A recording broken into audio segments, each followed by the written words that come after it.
Hidden among brambles, Meve watched the Nilfgaardian sentries atop the palisade. In full gear, alert in stance, they looked sharp and ready to defend the stronghold. Blast! Meve hissed, for she now knew Red Lobendon would not fall by surprise. A siege would be needed, and it would slow her advance. Yet there was naught she could do, as this was her one road to Angren and to Caldwell. Raynard wiped the sweat from his brow, donned his helmet, and dropped his visor with a tap. On your command, Your Majesty.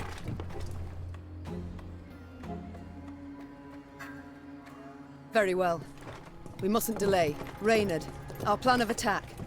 Armoured infantry to lead and take the first salvo upon their breast, scaling ladders to follow. Afterwards... Masterful. Truly masterful. Interrupted Gascon. Yet, despite the mastery, fit to be improved. How, namely? Hold back your force. Lie in waiting. I'll take 10 good men and open the gates for you. Wide. And how do you aim to achieve this? Asked Raynard. Knock and claim to be a trinket peddler, I suppose. Or perhaps one of Lebioda's devout disciples. Must you know every last detail? Where's the fun in that, sir? There's none in warfare. Never. Seethed Raynard. For war is no farce. Your Majesty, he stands no chance. Not the slightest. None at all, I concur. Yet his eagerness intrigues. Let's see what he can do. Raynard did not approve of Meve's decision, this was clear. Yet he dared not undermine it. The Queen's blessing now his, Gascon assembled a small force and set off, straight for the stronghold gate. Lambs to the slaughter, muttered Raynard, shaking his head. My Queen, it's not too late. We can always... Shh! Look. Already at the gate, Gascon lifted his arm in a gesture of peace, then merrily bantered a bit with the guards. A moment later, the gates jerked into motion. But how? No matter. The gate stands open. We must attack. Meve raced off towards the fortress without even glancing back. She knew well her soldiers would follow.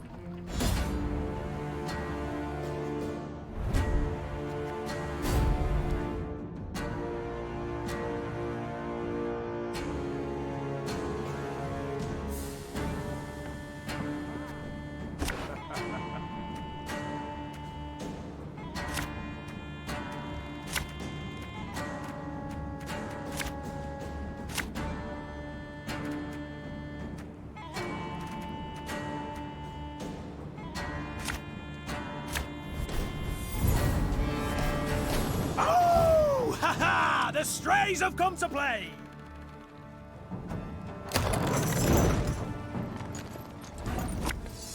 Watch your heads!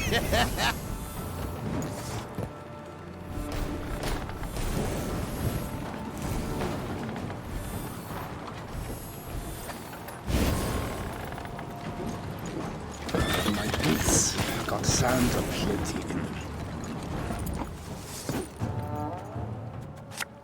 There's a time to reap, a time to sow, a time to die.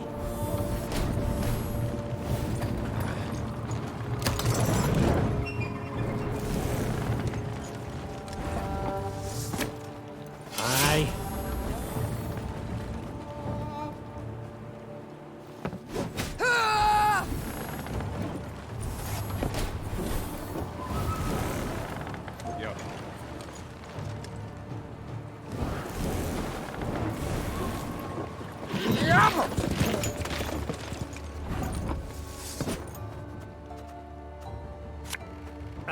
Should have listened to me old lady.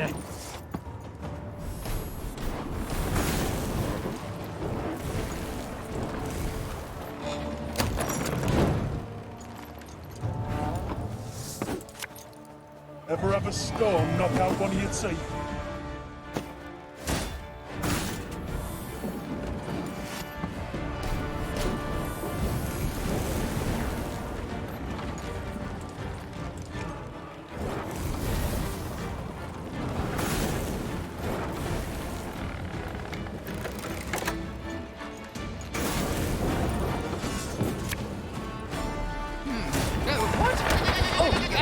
Yes, I'm on it.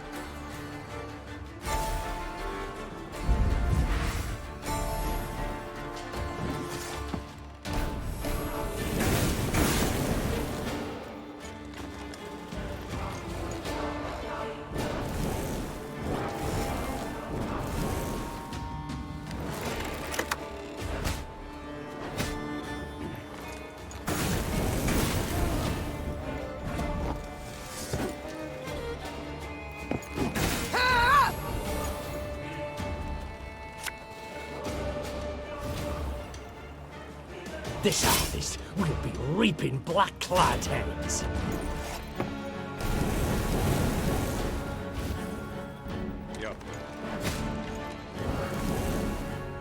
Notice! All roads lead to Nilfgaard.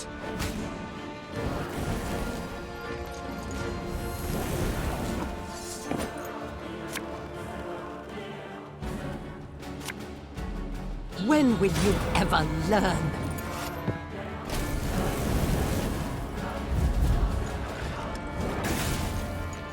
Order will triumph! It must triumph!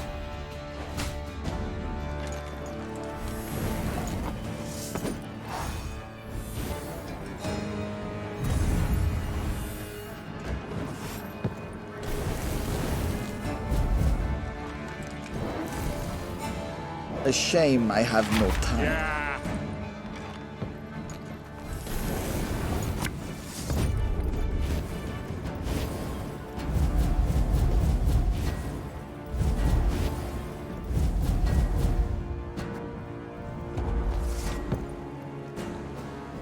One red Lobington for you, my lady. Compliments of the house.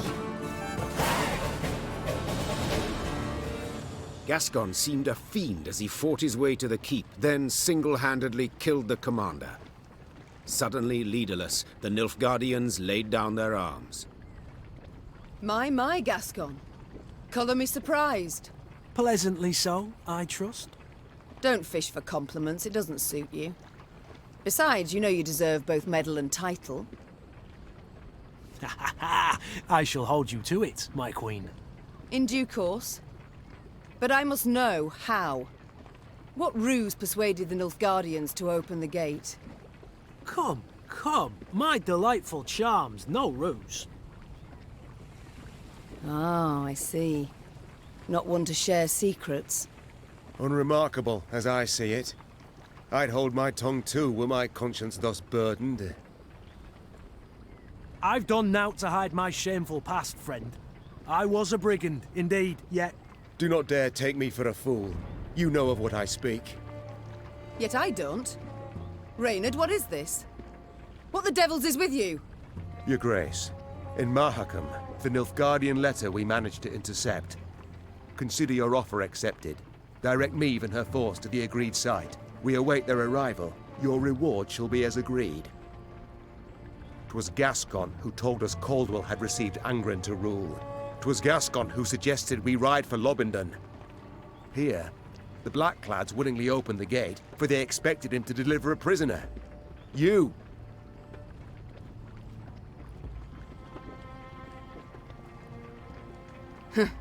Yes. I might have expected as much. When captive, I asked you why you'd chosen to aid me. Your answer was odd and unconvincing.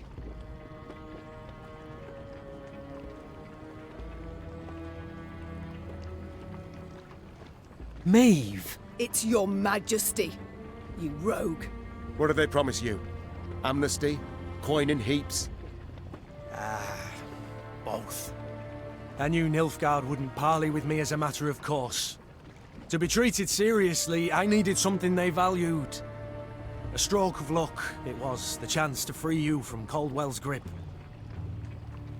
'Twas in Edern that we first spoke. Then came to an understanding after Rosberg's fall. Why do I still live then? Why not snatch me under Knight's mantle, drag me to Red Lobington in chains? Meve, I sought to sell you out, I did, and aimed to gain by it.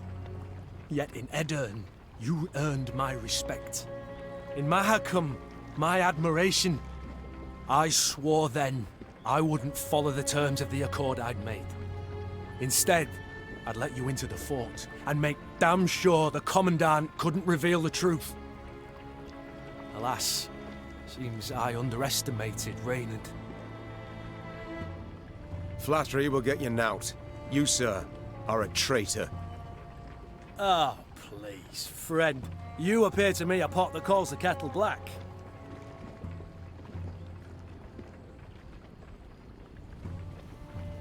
Raynard? What does he mean? I've no notion, your grace. Not the slightest. Truly? Ha! And I had you pegged for a man of honor. Come now, Raynard. Who sent secret missives to Willem? Go on, you really should tell your queen.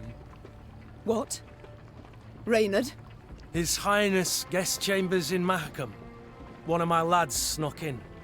Found a letter bearing the signature of one Raynard Odo. Raynard, I beg you. Say it's not so. Tell me it's a filthy lie. Your grace. I'd hoped His Highness and you would reconcile. To see son stand against mother rent my heart. I wish to help. Behind my back.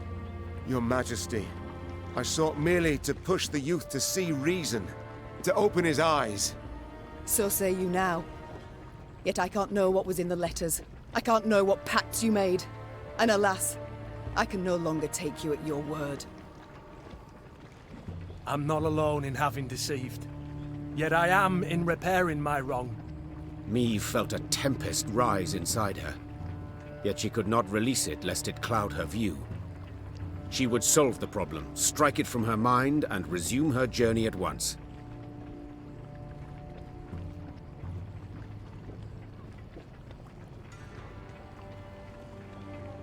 Drawn and quartered I should have you both.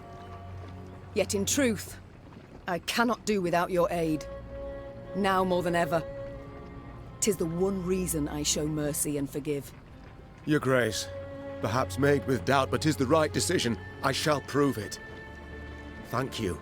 Raynard and I rarely see eye to eye, but under the circumstances, I second his every word. Oh, shut your damn traps! And I believe you're needed in the wagon train. Now! The Queen's wish was clear and fierce. Gascon and Raynard slid off, leaving Meve to her thoughts. From the palisade's rampart, Meve gazed out over the marshlands across the Iruga. The Queen sighed deeply. She expected great challenges in Angren. She had also expected, even hoped, to find the one traitor in her midst. But two, and both her close aides-de-camp. She felt a weight upon her heart now. Blast it all. She muttered. Not the first dagger I've taken in the back. Likely not the last either. Yet to pity my lot will help not at all. From the captive Nilfgaardians, Meve learned Caldwell was at Tuzla Castle, in Angren's very heart. A small detachment would remain at Red Lobendon, while the Queen with the rest of her force set off to face the treacherous Count. Mom, I must speak to you when you find a free moment. I'll keep it close. Salarut, Nordling, Netamar!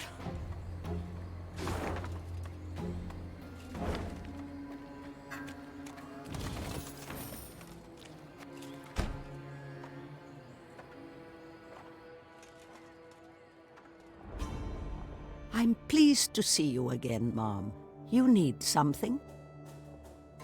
You wish to speak with me? In private? Yes, Mom. I've given thought to certain matters. The time's come to explain and reveal my decisions. I've not been entirely honest, but I've seen you very much deserve the truth. You're brave, wise, and above all, you've a good heart. And thus you're unlike any other ruler I've ever met, had dealings with. Isabel, what is it you wish to say? You're starting to worry me. I told you of Sintra and Sodden. Do you recall? It's true, I took part in that war. Yet I fought for the Empire. What? I'm not certain I understand. My name is Isbel ep Muirmos, of Nilfgaard. I wish I could say I am from a conquered province. I wish I had that luxury. But no, I hail from the city of the Golden Towers itself. My, I'd certainly not expected that. Please, tell me more. I went straight from the academy to the army, as majors do in Nilfgaard. Yet I truly believed our aim to be to build a better world. With our help, the mages, the Emperor conquered realm after realm, right up to the Amel Mountains. Yet he was not sated, and turned his greedy eyes to the north. But the north stood and faced him. I'll never forget the bloodbath he wrought in Sintra. It was unspeakable. He sought to intimidate us. He united us instead. Indeed. At Sodden, when chaos engulfed the Imperial army, I saw my chance to flee the madness and begin life anew. And I did just that. I never sought thereafter to rejoin my countrymen or return to my home. Instead, I stayed in the north and swore never again to use my magic to harm others. Yet I cannot stand idle as the Emperor perpetrates atrocity after atrocity. I wish to fight at your side. All deserve a second chance. Yet from now on, there are to be no more secrets between us. Certainly. I thank you. You've no idea what this means to me. Good. Oh, and Isbel. This must stay between us alone. For your own sake. I appreciate the concern, Mom. But you needn't worry about me. I've lived for some time in the north, and dare say I know how to get by. The city of the Golden Towers. Don't think I know any soul who's seen it with their own eyes. Did you know many common folk believe they're made of real gold, the towers? Yet they're named for how the southern sun dances off their rooftops. My family lived in the capital long before Nilfgaard was ever an empire. The city is of great beauty, was always a source of pride, turned arrogance in time.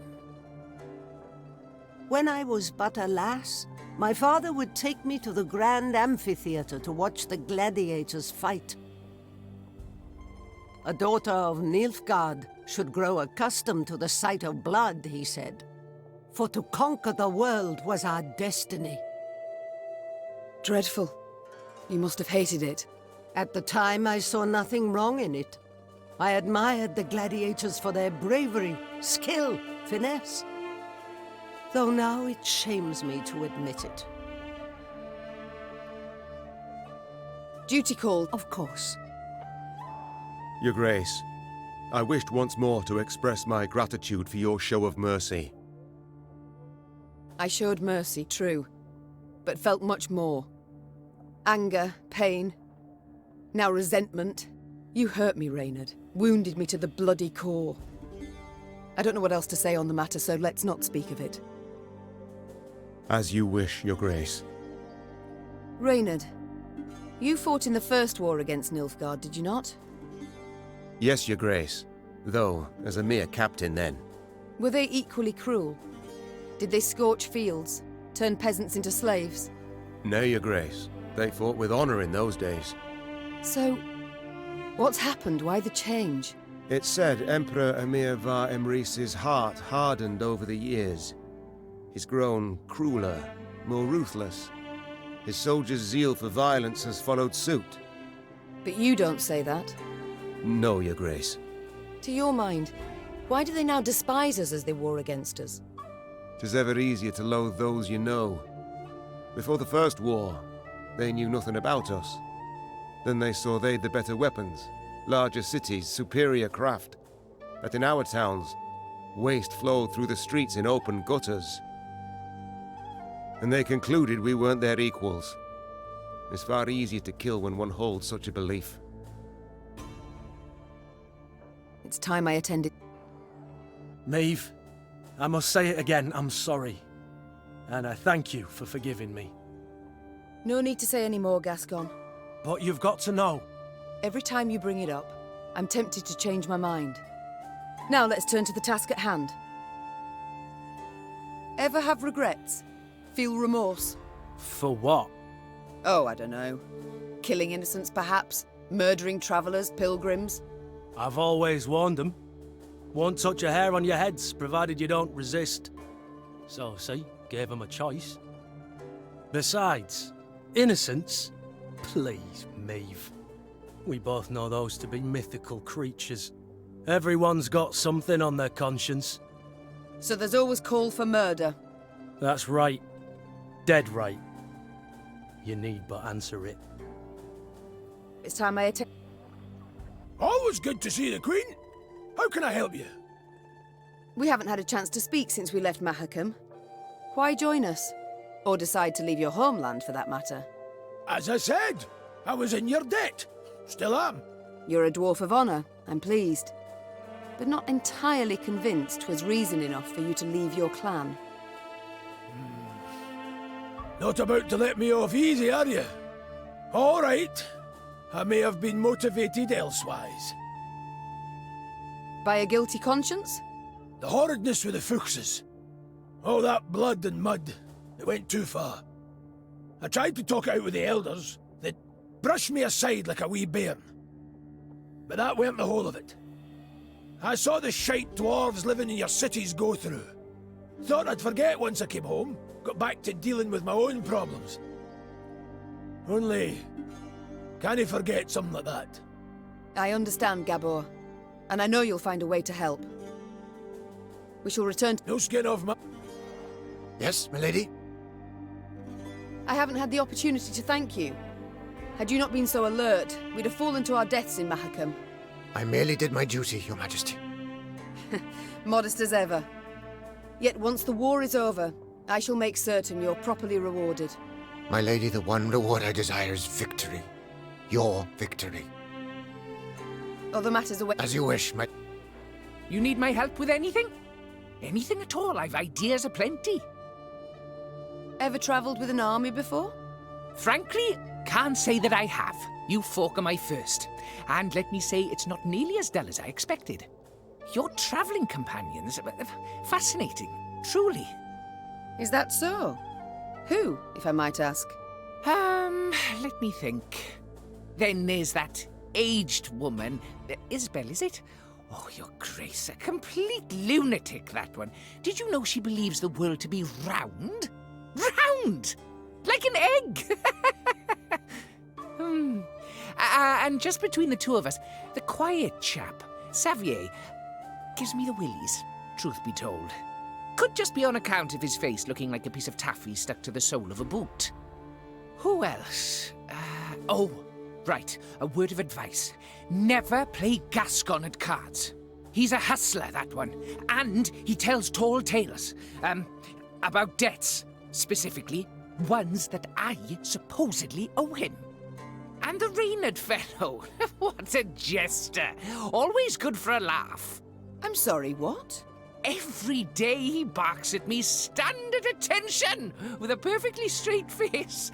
And last, he asked asked if I'd served in the Norm army.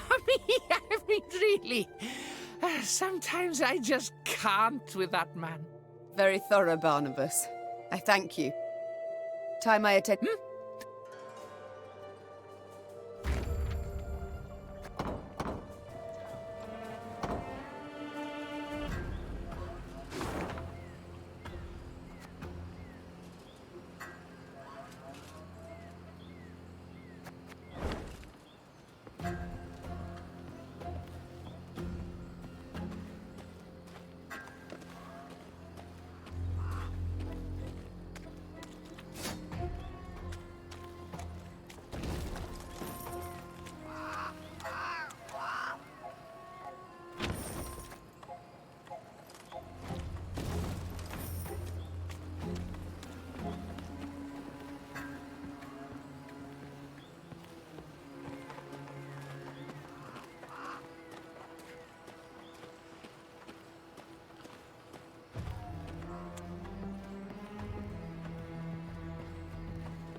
No two ways to it.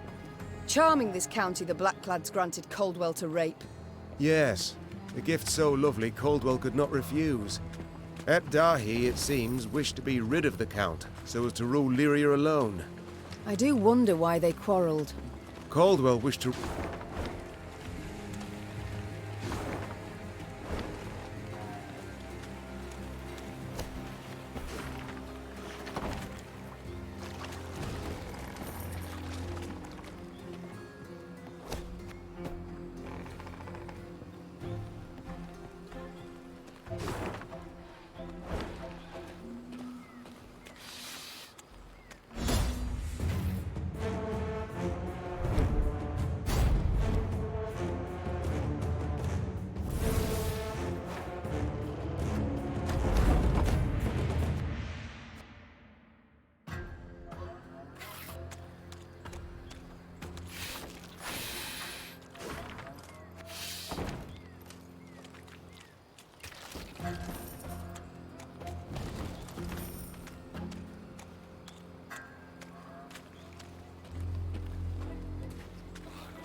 The Lyrians came to a crossroads. As Meve and her scouts conferred about the proper path to take, a footman, of a sudden, collapsed upon the muddy ground. His comrades strove to rouse him. Alas, to no avail. Meve called for a medic. One arrived, post-haste. He checked for wounds, a heartbeat, all else for which a medic checks. Then he peered down the soldier's throat. In a flash, he was on his feet, his hand over his mouth, backing away. What's with him? What's wrong? The Queen asked, her eyes darting between the medic and his patient. Typhus exanthematicus, Your Grace. Replied the physician, wiping his hands with a spirit-soaked cloth. Typhus fever. Contagious? Extremely, I fear. Though not yet at this stage. The spots are but in his mouth for now. Tomorrow he'll be blotched all over. It's then the disease turns infectious. I see. What about a cure? Is one known? The medic looked at Meve, shook his head and shrugged. Alas, there was precisely naught he could do. But where medicine fails, magic may at times stand in. Without giving it two thoughts, Meve called for Isbel. It's Typhus, I've no doubt. The healer confirmed. I know a spell that could be helpful. Vigal's cleansing, we call it. It takes time to prepare and many ingredients. Rather costly, or... Coin's no object, said Meve. Get to work at once. Isbel returned from the local herbalist with herbs valuable and rare. Fern blossoms, mandrake root, comfrey seeds, and more. She then pulled from her bundle a variety of vessels, funnels, retorts, alembics, carafes. Isbel whispered an incantation, then gave the remedy to the dying man. His tremors and fever subsided at once, the other symptoms fading within hours. At last, Meve could breathe a deep sigh of relief.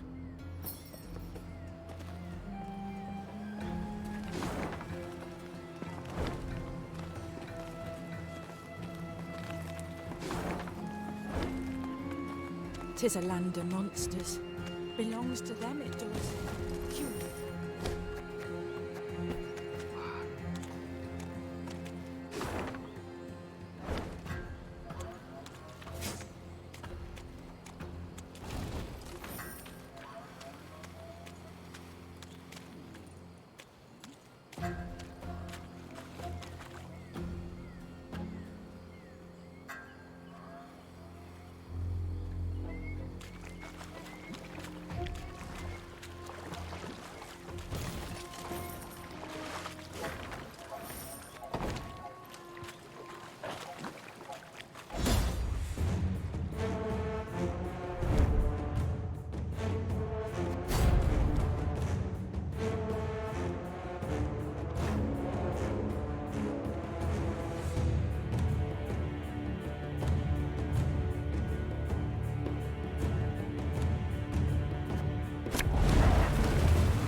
For no visible reason, the Lyrian column came to a halt. Meve stood in her stirrups in a bid to see the cause. Something had blocked the way, it seemed. Something large. Perhaps I could assist you. Meve turned in her saddle on hearing the voice. Several travelers in faded robes warily crept from the trees. A young woman with long, light-colored hair led the way. You don't much resemble a rock troll. Said the queen, eyeing the slender stranger skeptically. But go on, do try. The fair-haired lass crouched beside the stone, closed her eyes, and began to whisper. Horses whinnied and tugged at their reins. A hound howled in the distance. And then, the boulder rolled to the side like an apple across the deck of a boat rocked by seas. Who are you? Do tell. A druid. Came her calm response. This stone, it stood in our circle. The woman silently turned toward the wood. Meve followed her gaze, and among the trees saw other large stones, cracked and scorched. What happened here? We refused the Nilfgaardians' aid, Answered the druid. so they raised our shrines. Though, perhaps it's a blessing. A blessing? How so? A darkness fell upon Angren a time past, and it grows. The forest turns savage, its creatures drunk on blood. Folk have come to worship other cruel gods. It's time we abandoned this land forsaken and went south, to Kedmerkvid.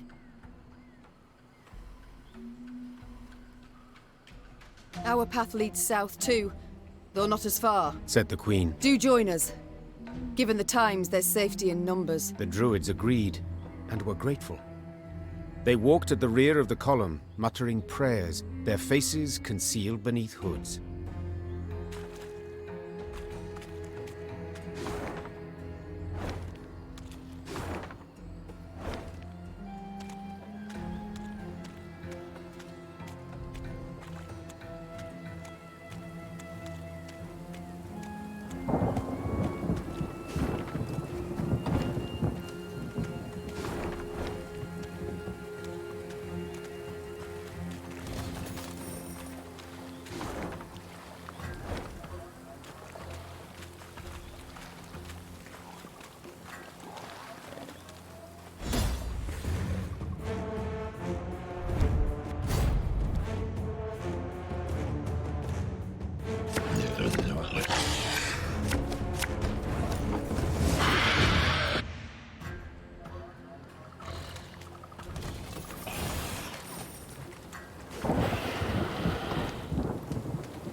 Angren lies thousands of leagues from the sea.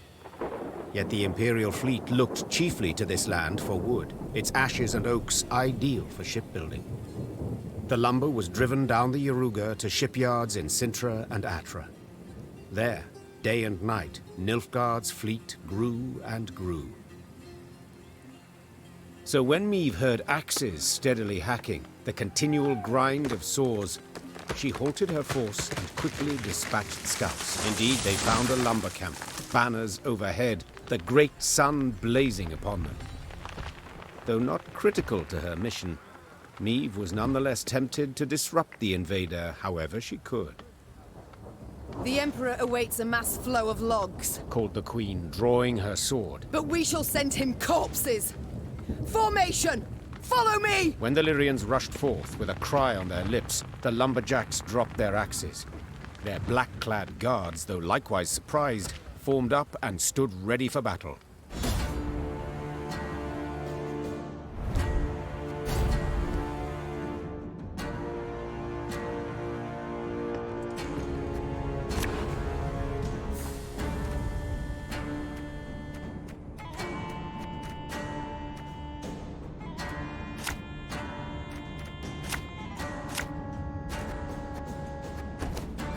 Larvan! Essaye to Navin! Lyrian! There's a time to reap, a time to sow, and a time to die.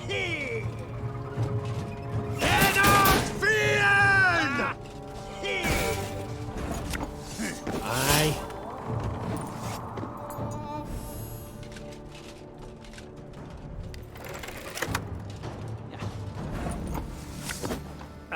Should have listened to me, old lady.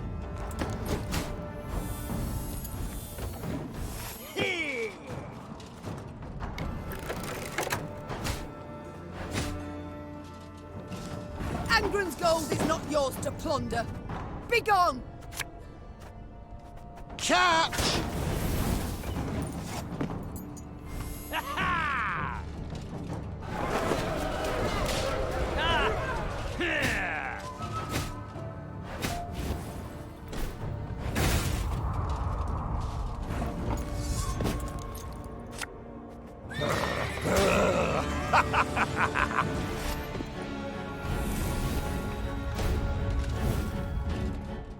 To work!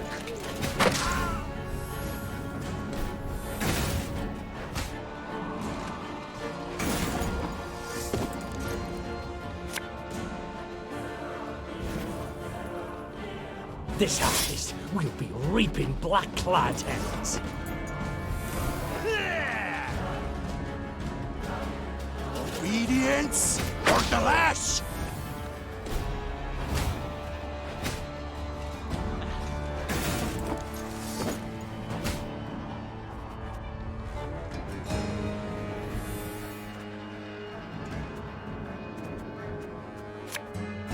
Her Majesty is exceptional.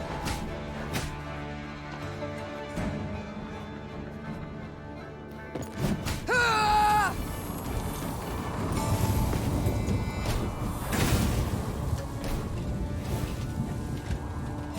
Back in line!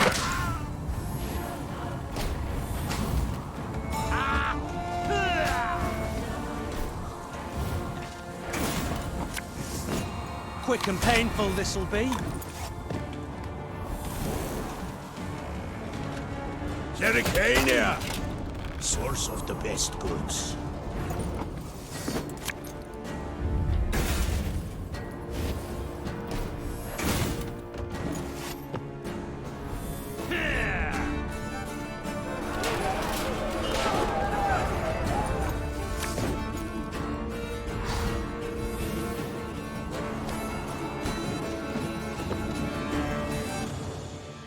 Nilfgaard's ranks folded. Soldiers fled in fright, stumbling over felled trees and corpses. The air was heavy with the scent of resin and blood. As she caught her breath, the Queen looked about. Hundreds of trees lay cut down in rows. Oak and ash enough to keep the shipyards working till winter. Niamh ordered the lumber requisitioned, yet one of the loggers approached her. A man with a face like old leather, sawdust in his hair. Good lady, I know you war hard against Nilfgaard. I know you'd keep timber out of their hands, but then see, we won't get paid. We'll see no coin till Sintra's shipyards see lumber. It's what the Blacklads said. I beg you, have mercy. We're simple folk. Been slaving since spring, got families to feed. And hunger looms ever close in wartime. Niamh looked at the logger's hands. thick scars, crisscrossed fingers twisted by years of axe work. This wood I cannot allow to reach Nilfgaardian shipyards, She said. yet neither can I let you go hungry. I shall take the wood and pay you from my own purse.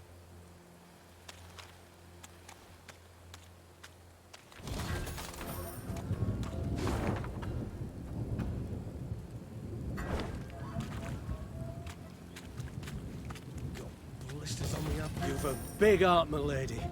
Not many folk like you, especially not in Angren. Our land bedeviled in many ways. Got blisters on my hands from all this work. Weren't enough the corns on me feet, ye gods.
Meve rode at the front, her eyes fixed on the ground, and thus spotted the pit masked by leaves and branches. She tugged hard on her reins and steered her mount to the side. Alas, the cavalrymen behind her did not follow her lead. Leaves rustled, boughs snapped, and the horseman crashed to the pit's bottom, snapping his neck. Moments later, it was clear who'd set the trap, when the forest came alive and a cry rang out.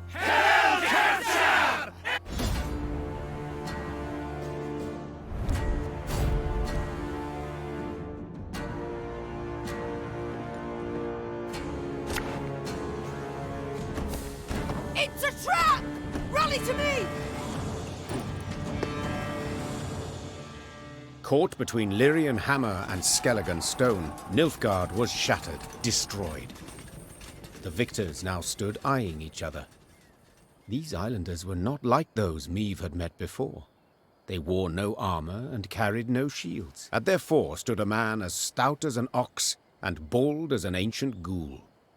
His men called him Arnulf, the Patricide. I thank you for your aid, Arnulf, said Meve, extending a hand. Aid, she says. Aid? Do you hear that, mates? The Skelligers exchanged glances, then erupted in roaring laughter.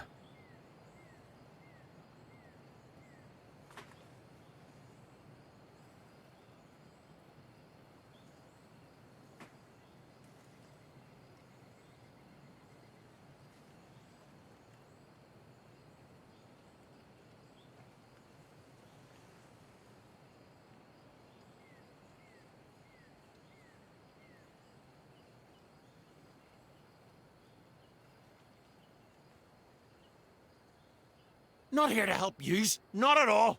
We're after killing.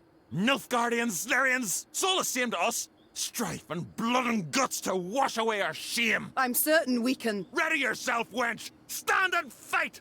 Ah!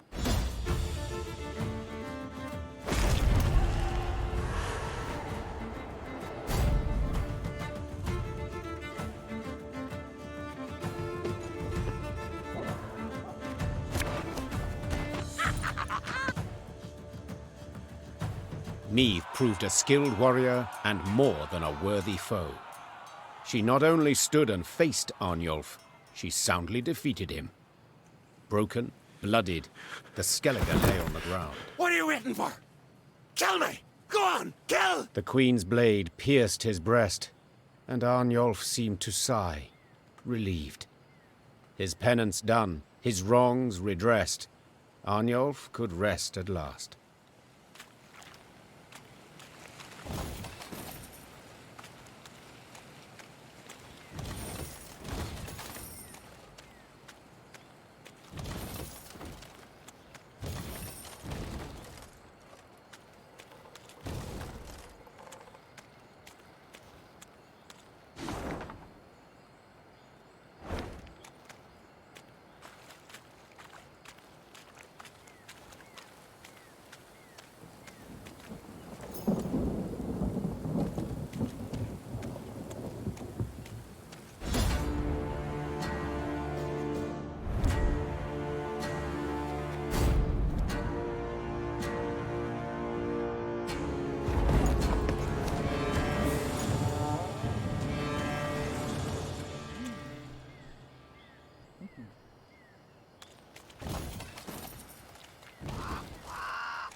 The scouts rode at the fore, with Meave right behind them.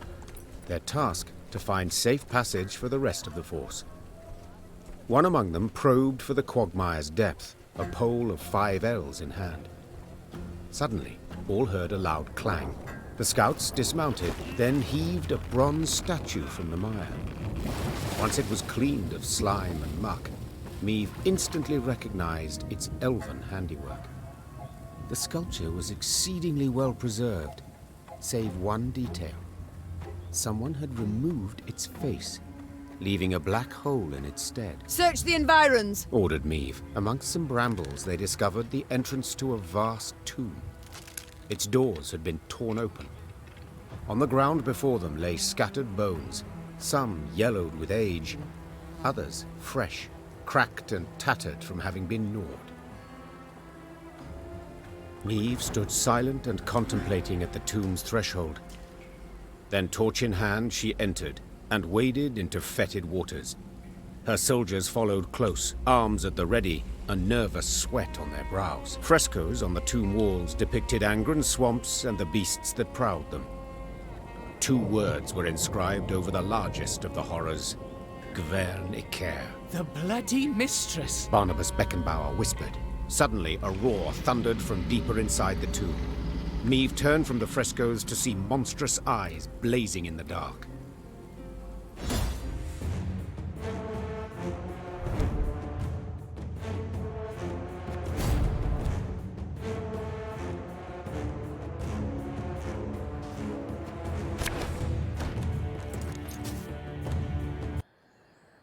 In her torch's feeble glow, the Queen examined the beast's corpse. She could not help but to shudder in disgust. Perhaps it's better, she thought, that we faced it in the dark. At the corridor's end, they found a closed door. Before any could draw near, it opened with a crash. Beyond lay a circular room. Light shone through a hole in the chamber's ceiling, illuminating a stone pedestal and the sword that lay upon it. The air in here, it crackles with magic, whispered Isbel. Meave gripped the blade's hilt. A soothing warmth filled her arms and spread across her shoulders. Her tired muscles ceased trembling. Her fingers, stiff as sticks, relaxed. She brandished her prize, the air hissing as the blade sliced through it. She then nodded approvingly. The reward had been worth the risk. Barnabas Beckenbauer, a gleam in his eye, asked to look at the unsheathed sword. The gnome studied the quillions intently, having spotted an inscription there. Can you say what's written there? Asked Meave. Yes, perhaps. They're clear, the words. Their meaning, not necessarily so. Wieldeth me, and loseth not hope amongst the blood-red waters. It sounds like a riddle, but I've no wish to solve. We should move on, and quickly so.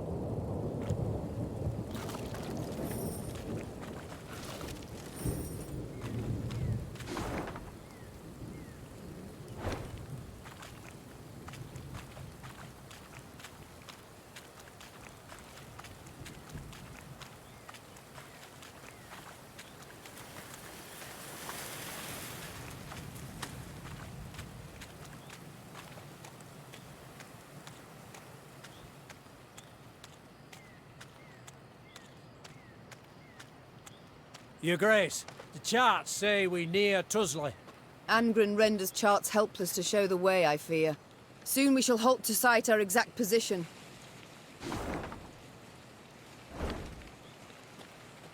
Here we must part, began the Druid, waking Meave from deep thought. We wish you good fortune, Your Majesty, and give thanks for the road shared with this modest gift. As the Druids turned and walked away, the Lyrians' horses, unbidden, stepped back and bowed their heads.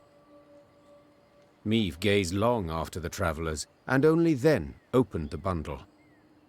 The gift was indeed quite modest.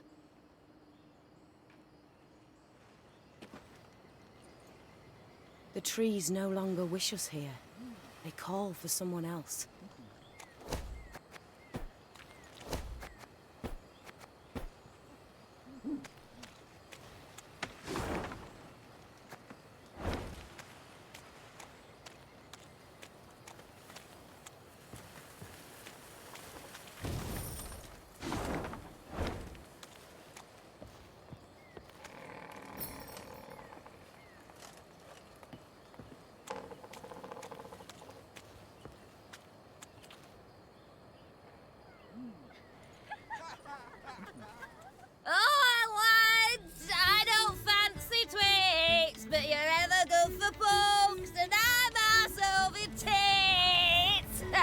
Meave and the horseman beside her exchanged a perplexed glance. They'd heard the song clearly, both its tune and its verse. Whoever had hollered it had to be close, and given their diction, rather well oiled. Moments later, a hamlet appeared to the Lyrians' tired eyes. A great bonfire blazed at its center. Around it danced peasants, barefoot, giggling, hooting, joyful and carefree. Fear not, said Meave. we mean you no harm. What do you celebrate? A lad's grooming? Nuptials? Nay, my lady. Hell yes. The gods have been kind. Filled us nets and snares with game. Come time we thank them. Yes. You've things to be thankful for. We do, my lady. And we's poor folk. So a queen. Well, you must as well. Your Majesty, stay tonight, feast with us. There'll be music and plenty of rum by the fire. Why not? Began Meave, daintily dismounting. We all deserve some respite, I suppose. The Lyrians needed no convincing. With astonishing haste, they removed mail and helmets, then eagerly joined in the feting and dance. Amidst the trilling of flutes, fifes, and fiddles, all those gathered revelled until dawn. They could rest at last, forget about Nilfgaard and the many beasts that prowled among the reeds. They'd long remember that night. The carefree laughter, peasant maids whirling in dance, the ale cold as a mountain spring, and the bread they crisped over the fire. One exchange in particular etched itself into the Queen's mind, an exchange she overheard. Not a little? Not even a teeny tiny bit? I'll say it again. It's not your concern. Of course it's not. Wouldn't be so damn curious if it were. So be it. Keep your silence. But those eyes like the summer sky, that hair like waves of grain. I see the way you gape. What do you two speak of? Your Majesty. Couldn't have answered that better myself. Who does Raynard gape at? Ha! The new ballista, what else? Ah, what a piece of work. Pure art, I say. Can't tear your eyes away for an instant. Haven't you two held enough from me already?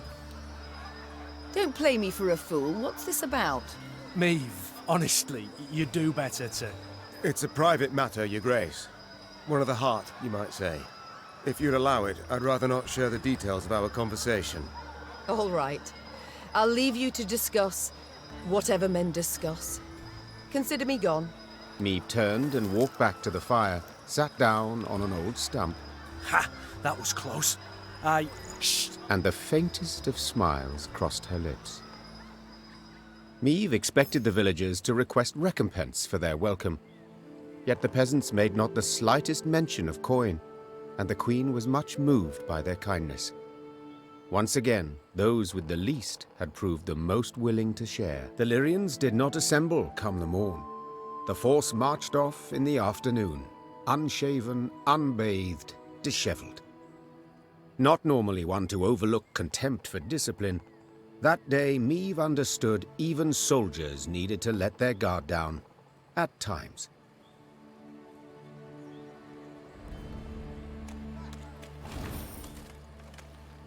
Admire, admire.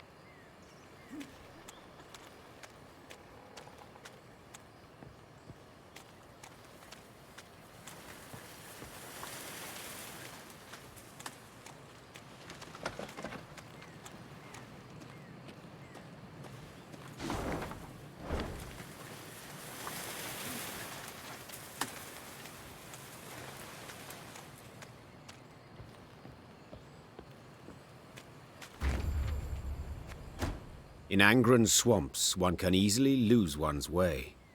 Thick fog fills the air, paths end without warning, dense thickets obscure the distance. The sole way to determine one's position is to climb a tree and peer out over the canopy. This duty fell to Meave's scouts, while the force halted below. During one such delay, Meave caught the words she'd longed to hear. Majesty! Tuzla Castle! Its tower! I see it! To her soldiers' astonishment, Meve cast off her gauntlets and started up the nearest trunk. She longed to see the castle for herself, but then she would know sweet vengeance was at hand. The climb proved tricky, as the trunk was slippery and the branches, run through with rot, were frail. Yet Meve showed herself to be skillful and spry. As a child, she had loved to scale trees, much to her governess' dismay. Meve looked out to see a mighty stone tower outlined against the horizon. Legend holds Tuzla Castle was to have had 3 such bastions. Yet King Ragbard, the fort's benefactor, had forsaken the effort when yet another stone transport simply sank into Angren's boggy roads. It was a moment of respite for Meve, a moment of quiet joy.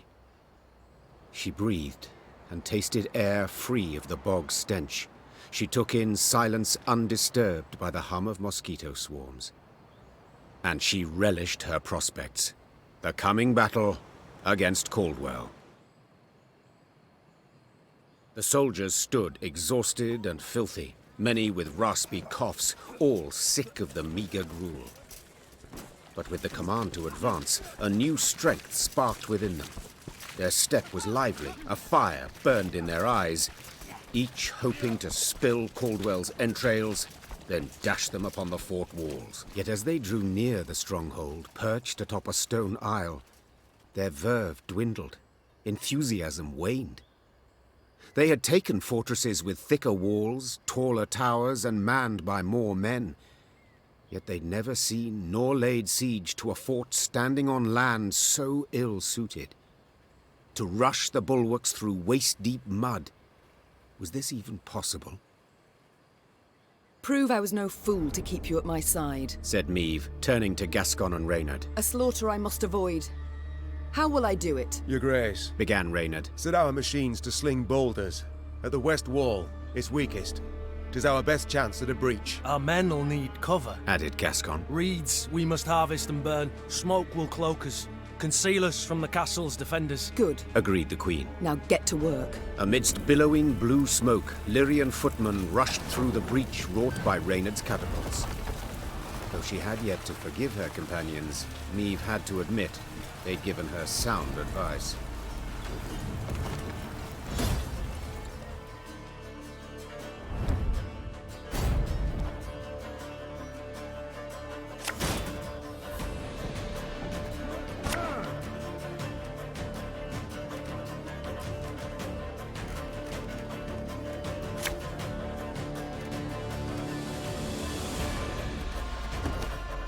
Caldwell, I've come for your head. I knew you'd come. Your lofty pride presages another dramatic fall. You mad? Don't shake that!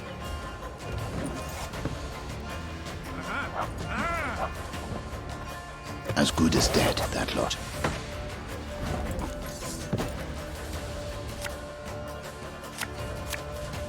There's a time to reap, a time to sow, and a time to die.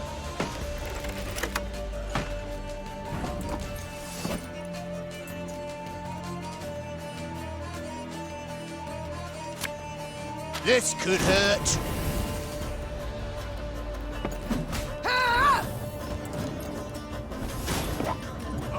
I never miss.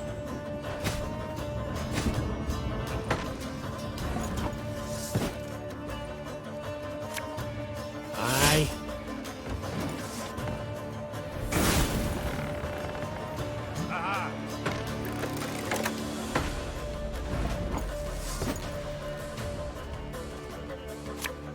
Bigger they are, easier they are to tap.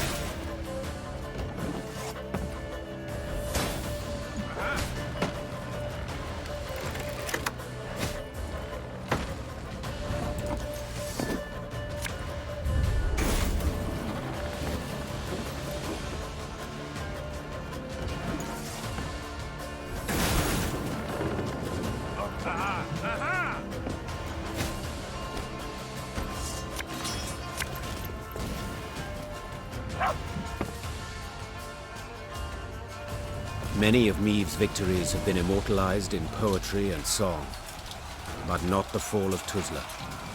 Lyrians fought Lyrians. Brothers killed brothers, in rain and mud, midst a cursed swamp. Certainly nothing to inspire a bard. Near the battle's end, Meve stormed the great stone tower to which Caldwell had fled. The queen ascended the stairs, dealing blow after blow, blood cascading down in her wake. She reached the top floor to find the Count waiting, with no intention to defend himself. If it's mercy you expect, you'll be sorely disappointed. Mercy? I know you all too well for that, Meve. Ever vindictive and cruel. All this from a paragon of knightly virtues. You stabbed me in the back, Caldwell, and used Willem to do so. My son! Who agreed without a moment's hesitation? Forsaken by your own son, your flesh and blood. What's that say about you? Oh, you tread on thin ice. Choose your next words carefully. Spare me your threats. You'll kill me all the same. Death can come in many ways, Count. Some quick, some slow. My, how you strut and vaunt. Terribly sure of yourself. Perhaps too sure. Your castle is mine. I've crushed your force. I dare say no, I'm not. Precisely my point. Don't you see? The Empire's not one army, it's dozens, hundreds. It's what I strove to knock into that thick dome of yours. Alas, you're too much a dullard. Soon as I'd learned you'd crossed into Angren, I sent for reinforcements. They'll be here soon. 3 regiments, armed to the teeth.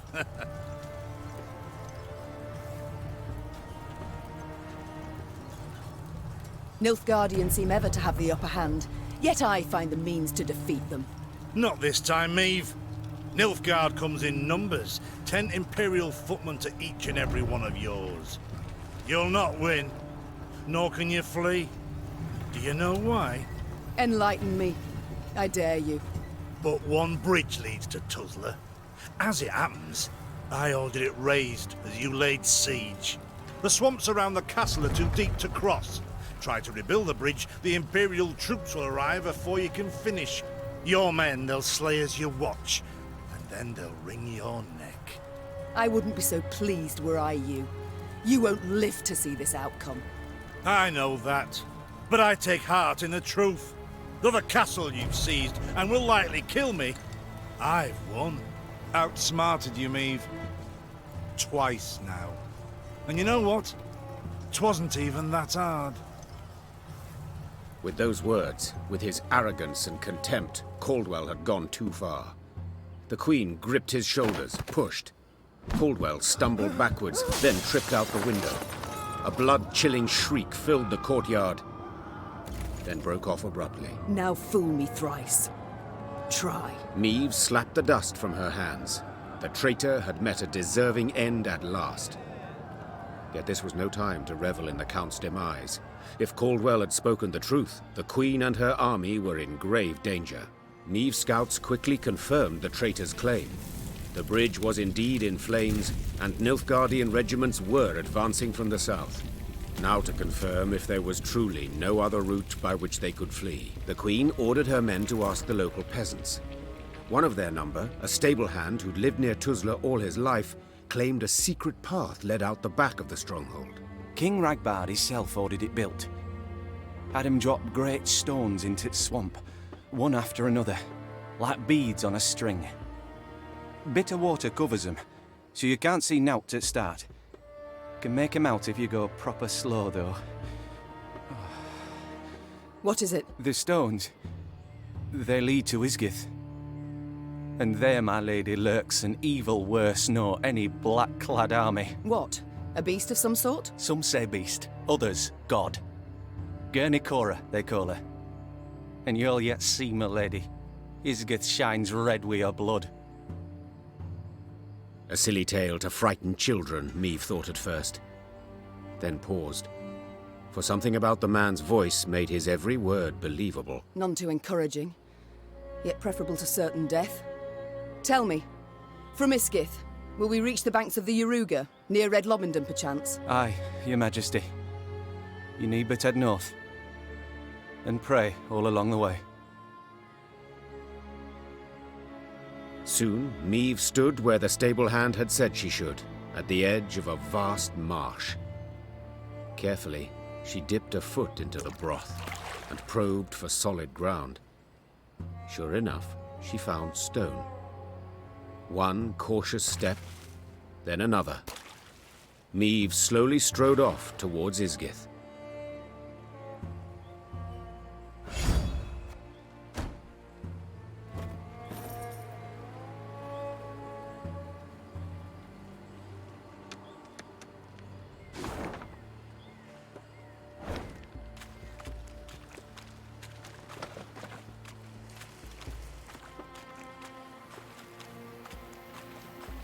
With the path to Isgith hidden from view, Meve proceeded like one blind, moving solely by touch. With each step, she could not know if she would find rock or plunge beneath the black water's surface. The Queen's soldiers followed single file, carefully mirroring her every move. The Lyrians, near the end of their strength, got lucky when a light breeze dispersed the fog to reveal dry land.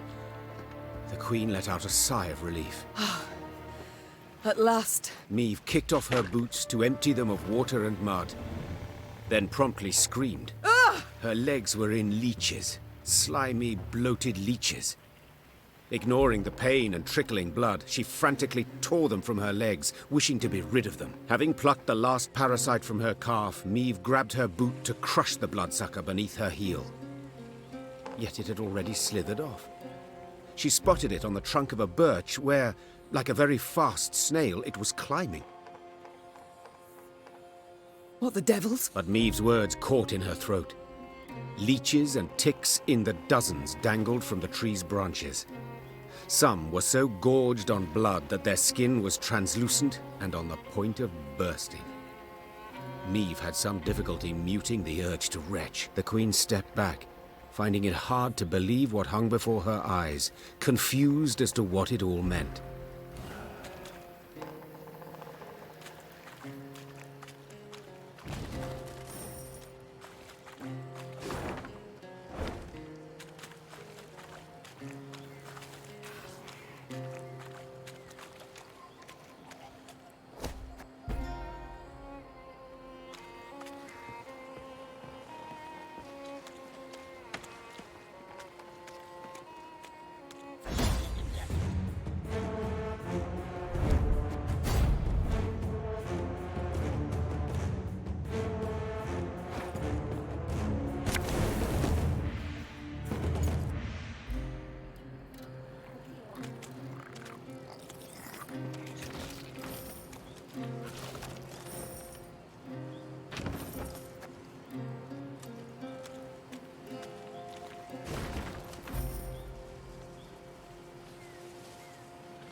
Valyrians marched in silence, too tired to keep in step with the drums.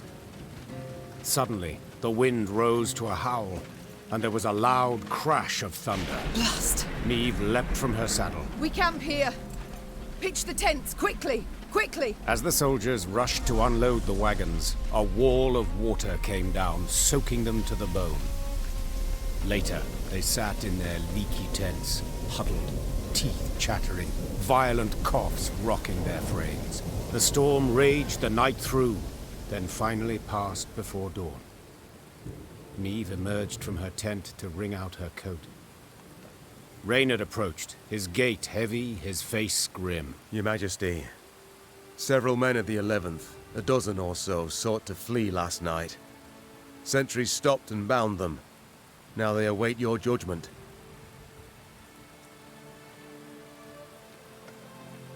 Niamh fastened her still wet coat. She knew well why the men had tried to desert. They longed for their kin, had lost sight of victory, perhaps even no longer believed. Yet the marching and fighting seemed destined to go on forever. The Queen sympathized. She too was spent, and many doubts plagued her. Yet she knew the deserters had to be punished. The question was, to what extent? Niamh entered the tent where the prisoners stood. Some of the men looked away, ashamed at their deed. Others raised their gazes to meet hers, their eyes red, tearful, pleading.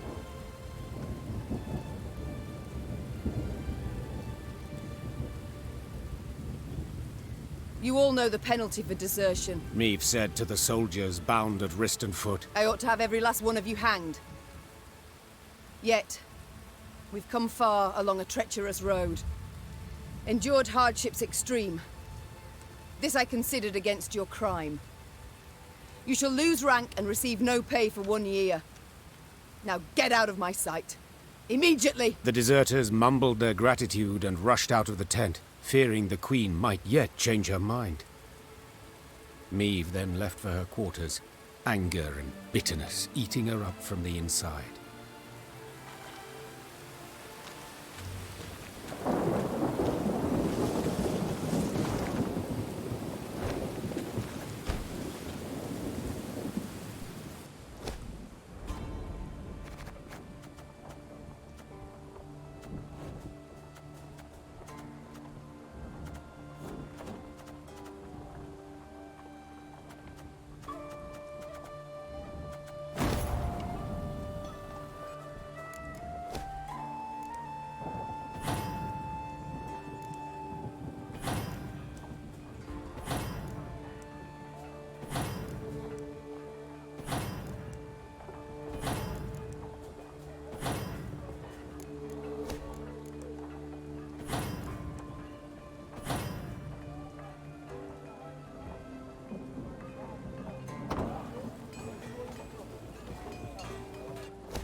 Gods, have we passed the very threshold into hell?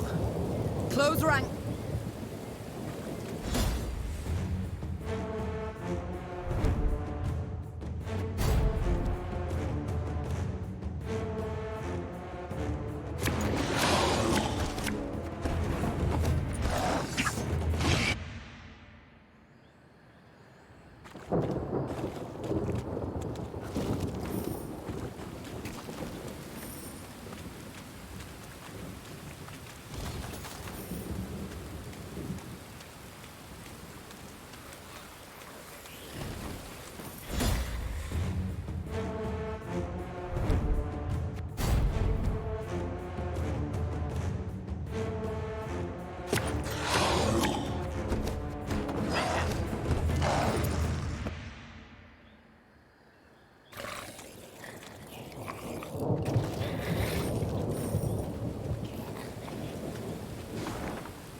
While accustomed to life mid swamp monsters and black magic, Angren's denizens never dared enter Isgith.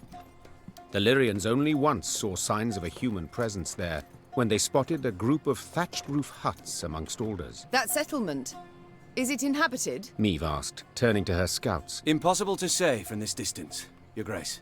The Lyrians entered the village, swords in hand, prepared to fight. But not a soul nor a beast came forth.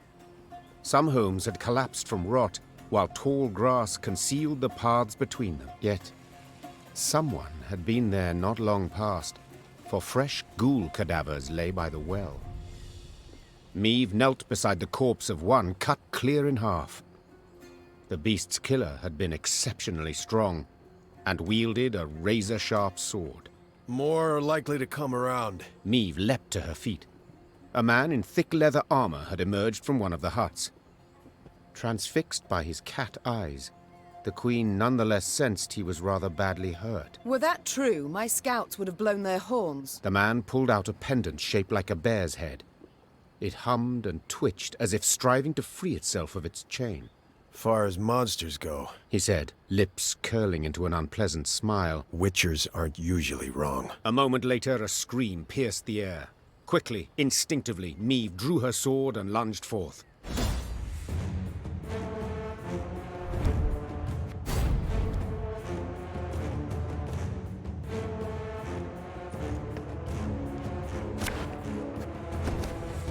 They approach! Seems you were right.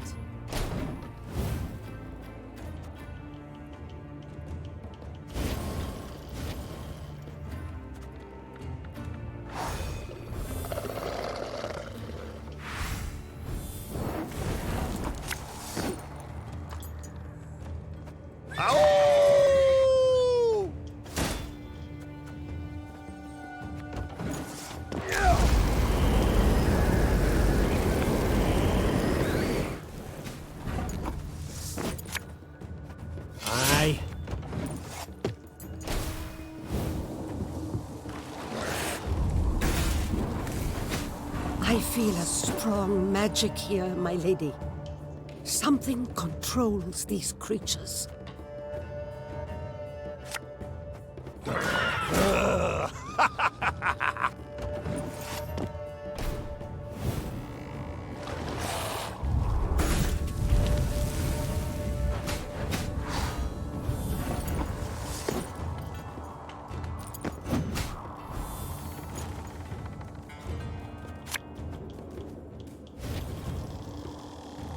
Bigger they are, easier they are to target.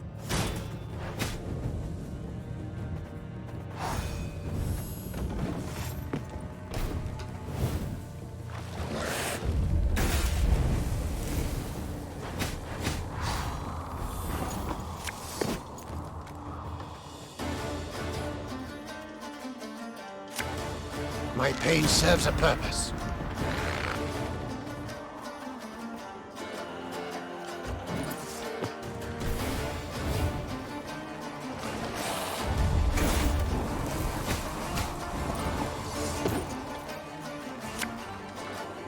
Thing about slings, they hide well.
Scoia'tael! Attack!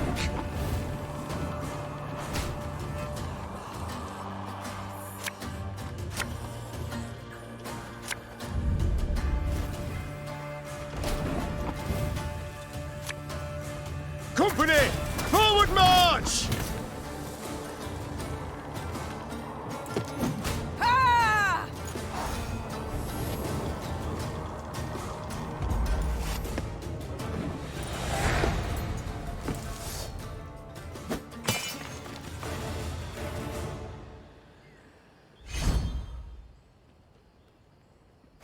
The Lyrians emerged victorious, due in no small part to the Witcher.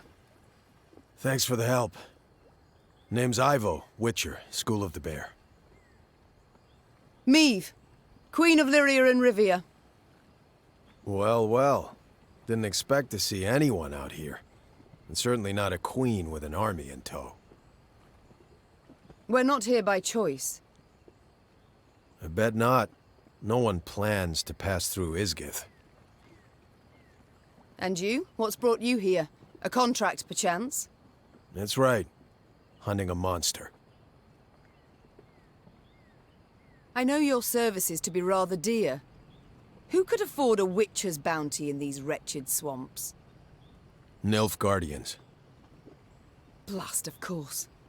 Preparing the land for settlement.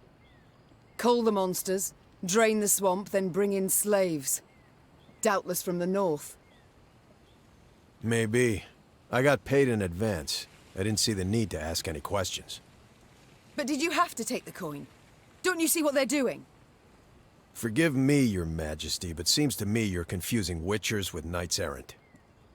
We don't fight oppression, right wrongs, or avenge orphans. We slay monsters for coin. And it don't matter whose head's on the front or whose coffers it's from. This beast you're out to slay, what is it? Hang on. You mean to tell me you've led your force into Isgith and don't even know what lives here? I believe I was clear. We're not here by choice. Yeah, but now that you are here, it'll take a minor miracle to get you out. Isgith swamps, realm of a truly dangerous being. Elves call it Gwern Iker, the Bloody Mistress. Over generations, locals twisted the name until it became Guernicora.